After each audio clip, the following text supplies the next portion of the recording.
Muito boa tarde a todos, começando aqui mais um vídeo no canal Resenha do JP.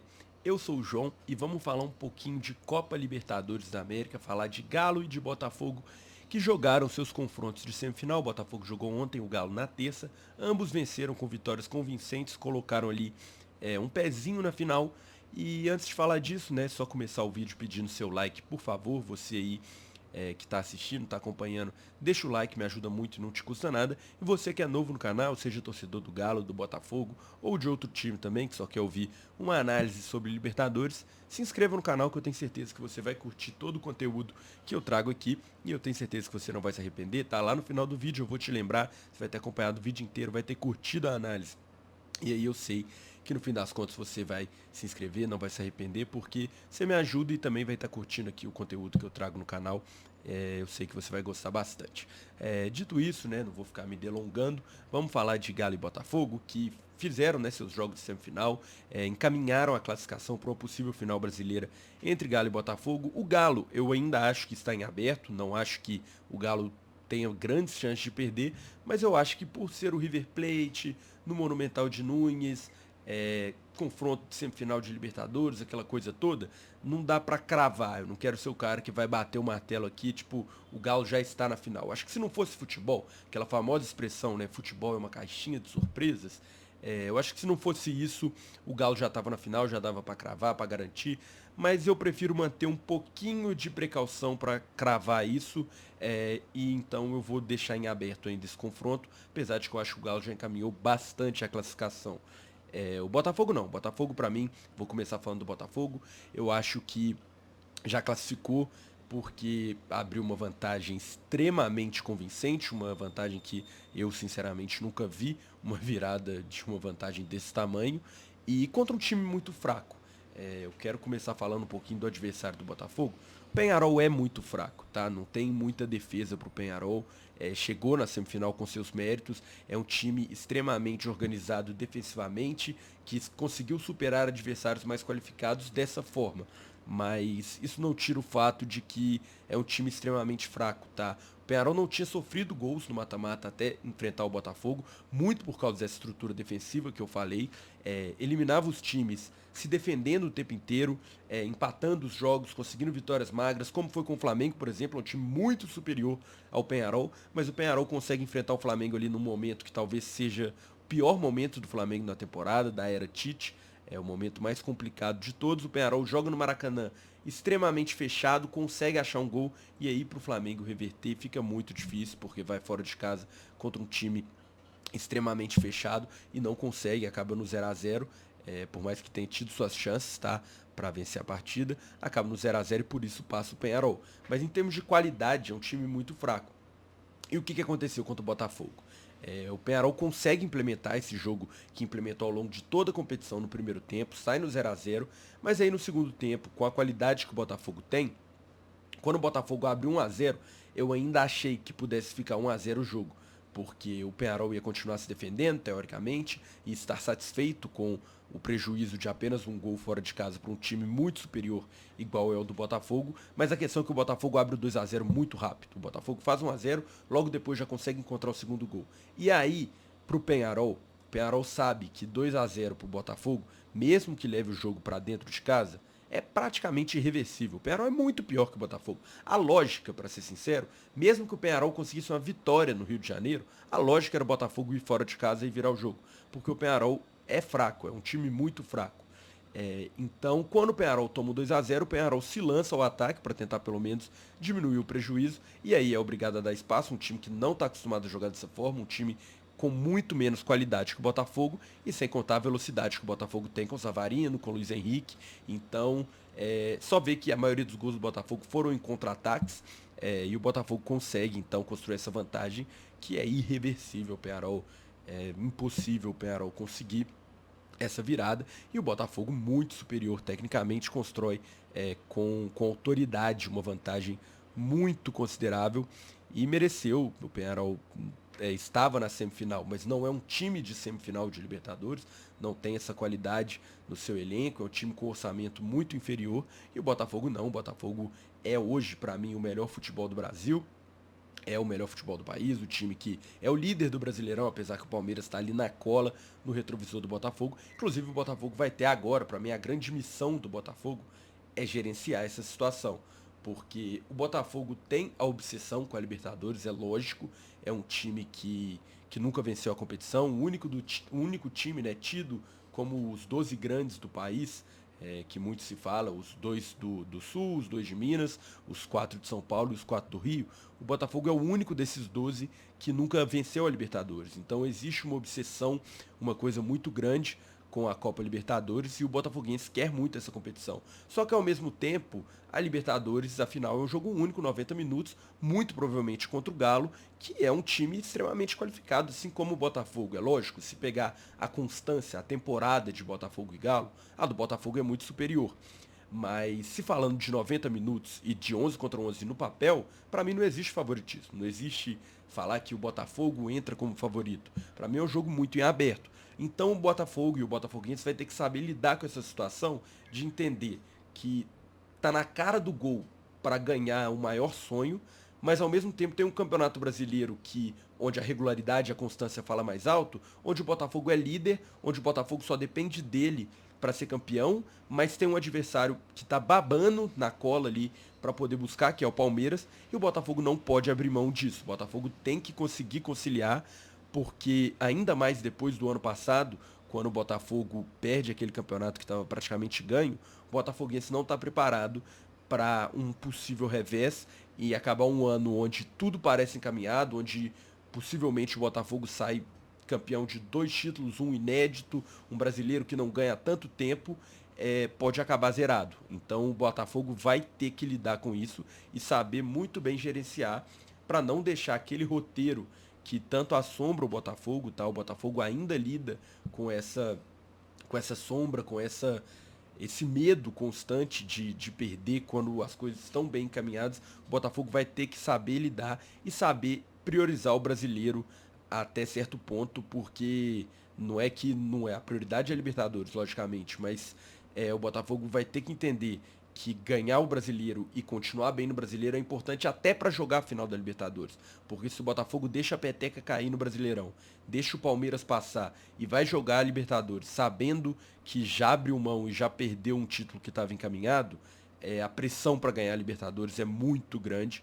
E é um jogo de 90 minutos, que, igual eu falei, provavelmente é contra o Galo, que em termos de elenco e de time é tão qualificado quanto o Botafogo, então não vai ser fácil, não tem nada ganho, não tem nada garantido, e o Botafogo vai ter que saber lidar com isso. Isso é uma questão que o Botafoguense vai ter que conseguir conciliar. Dito isso, o Botafogo está fazendo tudo que é obrigação dele, então até o momento, ano perfeito, é o líder do Brasileirão, está na final da Libertadores, então o Botafogo consegue aí com maestria mais uma classificação que para mim não era nenhuma dúvida, tá? O Botafogo contra o Penharol nunca foi a dúvida. Os méritos do Botafogo em chegar até essa final estão em eliminar o Palmeiras e o São Paulo, o Palmeiras que é o bicho-papão da Copa Libertadores, e o São Paulo, que apesar de não ser um time da prateleira do Botafogo, na minha visão, em termos de qualidade de elenco, é um time muito forte. Times brasileiros, no geral, são muito fortes quando jogam a Copa Libertadores da América, e o São Paulo é um time muito forte também, não está para mim no patamar do Flamengo, do Botafogo, do Galo, do Palmeiras, em termos de elenco, em termos de time, mas consegue bater de frente tranquilamente com esses times, até pela camisa também que tem e pelo time forte que tem. O São Paulo está logo abaixo desses times aí, se a gente for analisar nível dos times brasileiros. Então, o mérito do Botafogo para mim está na campanha como um todo, um time que superou várias adversidades, um time que veio lá da pré-Libertadores com muitos problemas, muitas coisas que foram sendo superadas ao longo da competição. Então, para mim, chega com muito mérito a final que pode ser o primeiro título de Libertadores da história do Fogão. Então, é muito importante, é muito emblemática essa classificação para todos os botafoguenses e que estão muito confiantes no time com razão, porque o Botafogo tem hoje, para mim, igual eu já falei, o melhor futebol do país e o Botafogo tem um dos melhores times do país, jogadores que estão voando, Savarino numa fase brilhante, Luiz Henrique não precisa nem falar, Igor Jesus, enfim.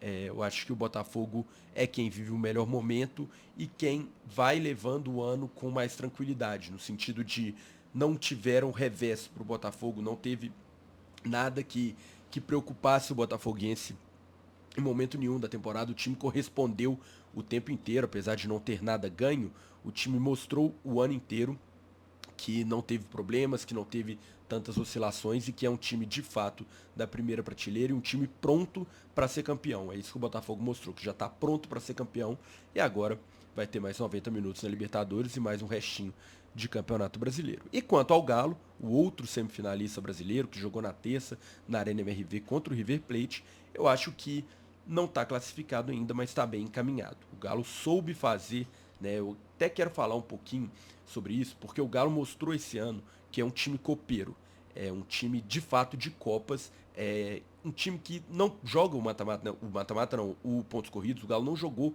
o brasileiro em momento nenhum, focou apenas nos mata-matas, soube se adaptar às situações e soube construir a sua ida para final não, né? Para possível final, porque eu acho que, igual eu falei no início do vídeo, eu acho que o Galo ainda não está classificado, mas está bem encaminhado.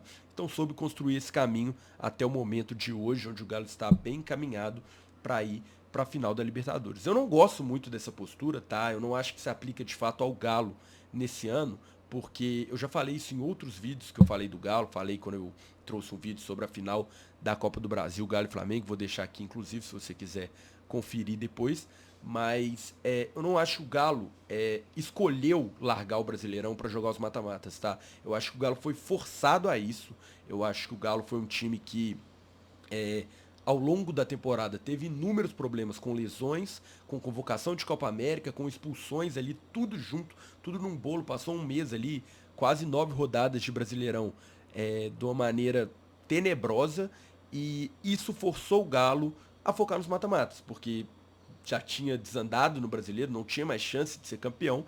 Então o Galo se viu vivo em duas Copas, viu um time extremamente forte que possui e capaz de vencer as Copas. Então, em função disso, o Galo focou nos mata-matas. Eu não acho que o Galo abriu mão propositalmente do Brasileiro. Mas, dada essa situação, o Galo foi obrigado a ficar apenas nos mata-matas. E igual eu estava falando, eu não gosto dessa postura, eu não acho que seja uma postura inteligente, porque eu acho que quando você tem um time qualificado igual é o time do Galo, se você foca no brasileiro, é quase impossível você não chegar lá no final brigando, porque o mata-mata, ele um deslize você tá fora, um deslize, um erro você tá eliminado. O brasileiro não, um erro vai acontecer, mas você não está eliminado, você tem que ser regular, você tem que ter constância. E com o time do nível do Galo, eu acho muito difícil ao longo de uma temporada inteira você não ter essa constância. Então, por isso que eu acho que é inteligente focar no brasileiro e ir avançando no mata-mata conforme o ano vai rolando.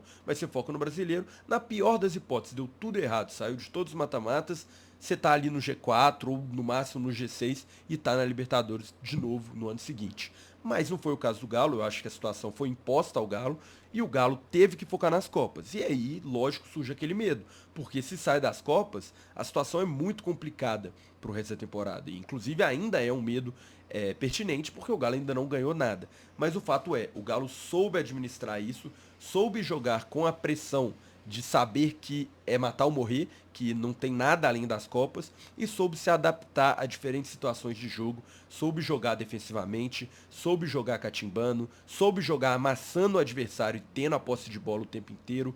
O Galo soube fazer todos os tipos de jogos necessários a ponto de já estar na final da Copa do Brasil e de ter aí uma classificação bastante encaminhada para uma final de Libertadores da América.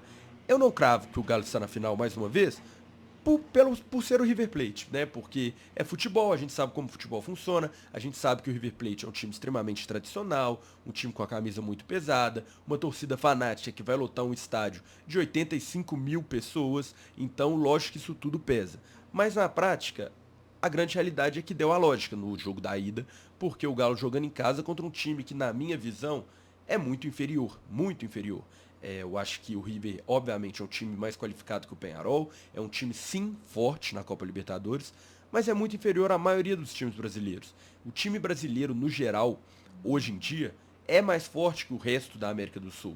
Tem mais investimento, tem elencos mais fortes, mais qualificados, jogadores de mais qualidade. Então eu acho natural o que o Galo fez com o River no primeiro jogo. E eu acho que por mais que seja o River Plate, a gente precisa entender que vários times do Brasil, que eu não tô falando nem de Galo, de Flamengo, Palmeiras, Botafogo, que são pra mim uma prateleira separada, mas outros, eu citei o São Paulo que o Botafogo eliminou, o próprio Fluminense que o Galo eliminou nas quartas de final, são times superiores aos times argentinos, mesmo que sejam River Plate, mesmo que seja o Boca Juniors, que pra mim é ainda pior que o River Plate. Então, mesmo que exista toda essa tradição, existe uma diferença de nível muito grande. E o Galo entendeu o que tinha que fazer para ganhar do River Plate. Quando você vai decidir o jogo fora de casa, contra um time argentino, uma torcida fanática, um estádio que cabe 85 mil pessoas, você entende que você tem que fazer o jogo da ida valer.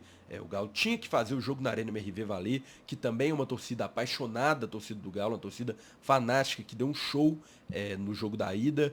Um estádio maravilhoso, um estádio caldeirão que o Galo tem. E o Galo tem que fazer isso valer a seu favor. E vem fazendo, tá? Nessa segunda metade do ano, o Galo vem tendo a Arena MRV como um caldeirão, como um ponto a seu favor. E o Galo entendeu que mesmo sendo o jogo da ida, não adiantava vencer por 1-0, que o jogo ficava muito perigoso na volta, um jogo que não era para ser perigoso, porque você tem do outro lado um adversário tecnicamente inferior. Então o Galo entendeu isso e fez valer o jogo na Arena MRV. O show do Daverson, 3-0. Inclusive, deixa eu até fazer um parênteses, falar um pouquinho do Daverson, porque eu acho que é o grande personagem desse jogo, foi o grande personagem do jogo contra o Flu, e eu quero falar um pouco desse cara que merece um pouquinho de destaque. O Palmeiras, quando o Daverson sai do Palmeiras em 2021, ele era tido, apesar do gol da final da Libertadores que ele fez, ele era tido como um personagem, um cara folclórico que fez o gol, mas como um cara que não é tecnicamente bom de bola, como um cara que é mais ali um folclore, o Deivinho e tal, mas como um cara um jogador fraco. Ele era tido dessa forma. E eu acho que ele mostrou no Cuiabá que não é isso. Ele mostrou no Cuiabá que o Davidson é um jogador técnico, é um jogador de qualidade, é um cara com a finalização apurada, com um excelente passe, um cara que sabe jogar bola, um cara realmente diferente jogando bola. Ele mostrou isso no Cuiabá. E chega ao Galo, o Davidson que chega ao Galo, além do fato de que ele mostrou que não é só um folclore, que não é só um personagem, o Davidson que chega ao Galo é um jogador evoluído com relação ao que sai do Palmeiras. Mesmo que o Davidson não seja mais um jovem, não seja um cara que acabou de sair da base, um cara que ainda está construindo sua carreira no futebol, ele é um cara passível de evolução, todo ser humano é. E eu acho que o Davidson de fato evoluiu. Isso se mostra em campo, se mostra na maneira com que ele joga.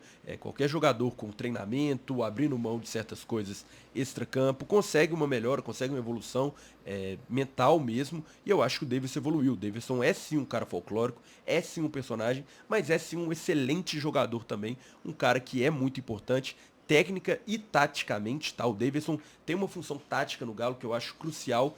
O Galo tem como um meia de ligação o Zaratio, tem também o Bernard, mas ambos estão machucados, e quando esses caras não estão em campo, o ataque do Galo fica muito desconexo do resto do time. A gente viu isso contra o Vasco.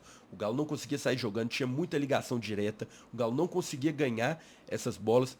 Isso ficou muito claro quando o Galo empata aquele jogo com o Vasco na Copa do Brasil, que deu a classificação para a final.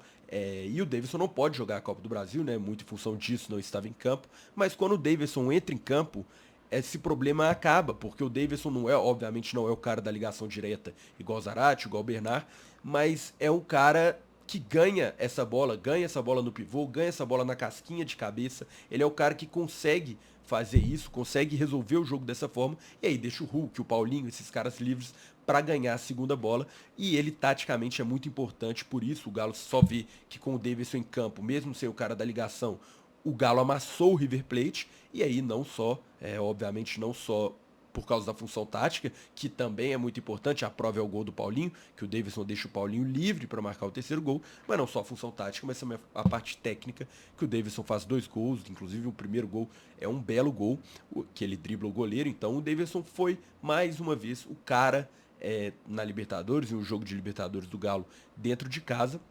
E se o Galo eventualmente for campeão da Libertadores, vai ser um dos personagens, vai ser um dos caras que vai ficar aí marcado na história do Galo pela sua participação aí em um possível título de Libertadores que o Galo pode vir a conseguir. Mas, obviamente, ainda está em aberto, não cravo o Galo na final igual eu cravo o Botafogo, mas o Davidson foi crucial para construir um resultado que deixa o Galo aí encaminhado, né? Deixa o Galo bem colocado para poder jogar a final da Libertadores contra o Botafogo, né? Dentro de casa, a torcida fez valer o mando, a torcida deu um show e o Galo também dentro de campo correspondeu e passou o trator no River, que podia ter sido mais, tá? Não foi mais em função, logicamente, de jogadas que não foram convertidas em gols, mas também até de arbitragem. Teve um pênalti para mim claríssimo logo no início do jogo que não foi marcado e que assim passou batido porque um 3-0 acaba que deixa essas coisas meio no off, mas é um pênalti, é um gol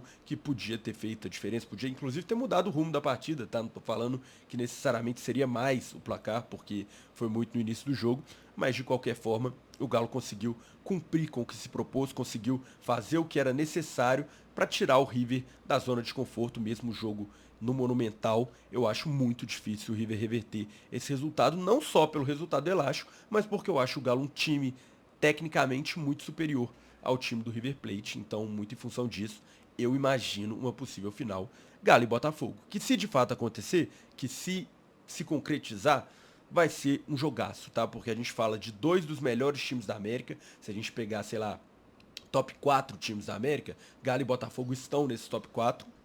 A gente fala de dois times que estão obcecados com a competição, o Botafogo por nunca ter ganho, né, toda a paixão da torcida, a vontade, o desejo de ganhar a Libertadores, e o Galo, primeiro pelo fato de ser um time que apostou todas as fichas nisso, que colocou todas as suas fichas do ano nos mata-matas, e também pelos caras que lá estão, que são obcecados com o campeonato, que nunca venceram, o Hulk nunca ganhou a Libertadores com o Galo, é o título que falta para ele, né? O grande ídolo do Galo, o grande símbolo dessa geração vitoriosa do Galo. Então esses caras querem muito ser campeões e estão mordidos ainda com as eliminações recentes, né? A gente sabe que o Galo foi eliminado 3 vezes seguidas pro Palmeiras, nos 3 anos teve aquele quê de pô, dava. Tipo assim, nos três, em situações diferentes, em condições diferentes, mas teve aquele ponto de dava, que merecemos, podíamos ter buscado a classificação e o detalhe tirou a classificação. E isso em 3 anos seguidos, os três contra o mesmo time. Então, obviamente, os caras estão mordidos, os caras sonham com a Libertadores, os caras estão doídos ainda e estão com a sensação de que esse ano dá para ganhar, estão apostando as fichas nisso. Então, eu acho que é lógico que ambos os times têm, por si só, né, a Libertadores é uma obsessão, mas ambos os times têm motivos extras para estarem extremamente determinados a ganhar esse campeonato, então acho que seria uma final mágica, uma final na Argentina, entre dois dos melhores times da América, o Monumental com 85 mil pessoas, né, lotado, então acho que seria absurdo, seria muito bom, inclusive, pro futebol brasileiro. Vamos aguardar, o Botafogo para mim já está lá, o Galo tá com um pé e meio para chegar lá, é só um absurdo para tirar o Galo dessa final, mas vamos aguardar, vamos ver o que nos espera aí na Libertadores. Quero pedir para você que ficou até aqui no vídeo, deixa seu comentário, fala o que você achou aí da análise, fala o que você achou das semifinais e de uma possível final entre Galo e Botafogo. E também quero pedir, se você viu até agora, tá aqui comigo 25 quase, né, quase 25 minutos de vídeo, para você deixar seu like e se inscrever no canal. Igual eu te falei lá no início do vídeo, se você ficasse até o final que você ia curtir, e você não tá aqui há 25 minutos à toa, é porque você gostou do vídeo, então se inscreve, assiste outros vídeos, que eu tenho certeza que você vai gostar do conteúdo aqui, beleza? Um abração para todos e fui!